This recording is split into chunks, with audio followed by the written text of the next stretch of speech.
Doctor Ragini.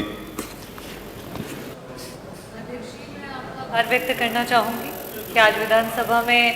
Artificial intelligence जैसे विषय पे हम लोग चर्चा कर रहे हैं, प्रेजेंटेशन हो रही है। मैं Harshit ji, I am not an engineer, तो मैं बहुत ज़्यादा इसकी जो कॉन्फ़िगरेशन है उस पर बहुत ज़्यादा चर्चा नहीं कर सकती या नहीं पूछ सकती, लेकिन बतौर एक जनप्रतिनिधि या पब्लिक रिप्रेजेंटेटिव मैं बस यही जानना चाहती हूँ कि विधानसभाओं में और जब हम इस सदन में बैठते हैं तो हमारे जो विषय हैं वो मूल जनता से जुड़े हुए विषय होते हैं, जैसे कि स्वास्थ्य हो गया, अपराध हो गया, विभिन्न जातियों के साथ किस तरीके का क्या व्यवहार है उसके बारे में, ऑक्यूपेशनल क्या क्या हैजर्ड्स हैं, एनवायरमेंटल क्या इश्यूज हैं, ये सारी चीज़ें होती हैं।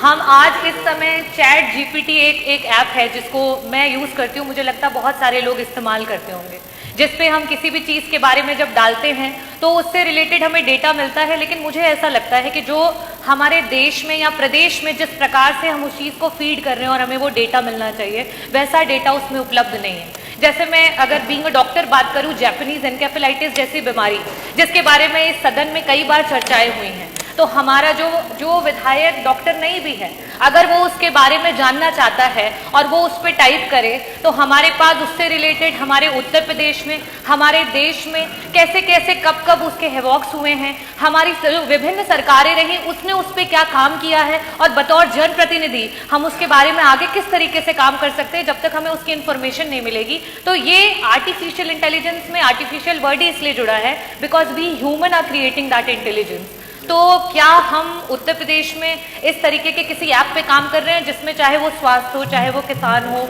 चाहे एम्पावरमेंट के लिए हो, इंडस्ट्रीज की बात हो, कि हम अगर उस पर कंटेंट डालें तो उससे रिलेटेड जितने भी न्यूज़ आर्टिकल्स हैं, जितने भी उससे रिलेटेड डेटाज है, क्योंकि ये बतौर पब्लिक रिप्रेजेंटेटिव हमें मदद करेगा। आपने जो प्रेजेंटेशन दिखाए उसे मैंने देखा सुना, लेकिन बतौर जनप्रतिनिधि हमें आर्टिफिशियल इंटेलिजेंस तब मदद कर सकता है जो हमारा विभाग है, जिससे हम कंसर्न है, उसके बारे में एक जगह पे एक समय पे पूरे अक्रॉस कंट्री जब हमें डेटाज मिलेंगे तब। और इस पे क्या कोई काम चल रहा है क्या आगे आने वाले समय में ऐसा कोई ऐप जो है उत्तर प्रदेश में बनेगा जिससे हम सभी को मदद मिले? ये मेरा सवाल है।